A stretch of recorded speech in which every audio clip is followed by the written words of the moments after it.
মানুষ না একা থাকতে চায় না।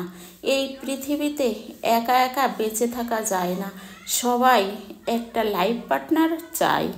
সবাই একজন বিশ্বস্ত মানুষ চায়, একজন ভালোবাসার মানুষ চায়।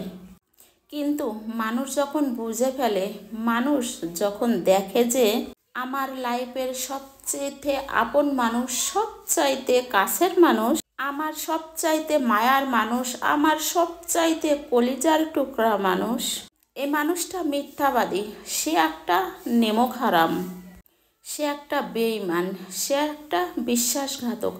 মানুষ যখন এটা বুঝে ফেলে, মানুষ যখন এটা বুঝে ফেলে তখন মানুষ বাধ্য হয়ে ডিসাইড করতে বাধ্য হয় যে একা থাকা হাজার গুণ ভালো, একা বাঁচা হাজার গুণ ভালো। মানুষ আসলে একা থাকতে চায় না, সিচুয়েশনের পড়ে একা থাকতে বাধ্য হয়। আপন মানুষ শুধু থাকলে হয় না, আপন মানুষ বোঝার মতো মানুষ হতে হয়। আপন মানুষ থাকলে হয় না, আপন মানুষ এমন হতে হবে যে যাকে মনের সব কথা বলা যাবে।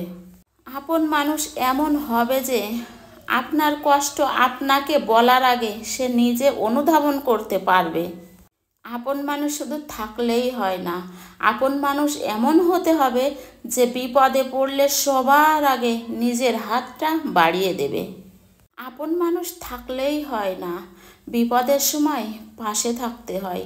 রক্তের মানুষ হওয়া লাগে না, আপন মানুষ আত্মার সাথেই হয়। আর যে পাশে থাকে, সাথে থাকে, হাতটা বাড়িয়ে দেয়, সব সময় বিপদে আপদে সহযোগিতা করে, নিজের অন্তরের কথা বলার আগে বুঝে ফেলে, আসলে সেই হচ্ছে প্রকৃত আপন মানুষ। আপন মানুষের সংজ্ঞা বলে কাউকে বুঝিয়ে তাকে আপন মানুষ করা যায় না।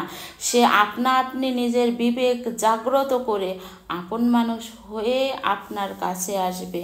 তাই আপন মানুষ চিনতে ভুল করেন না, একটু ওয়েট করুন, একটু দেরি করুন, তারপরে চিনুন, জানুন, শুনুন, তারপরে আপনার সে আপন মানুষ কি দূরের মানুষ জেনে শুনে বুঝে তারপরেই আপনি তার সঙ্গে হাতটা বাড়িয়ে দিন।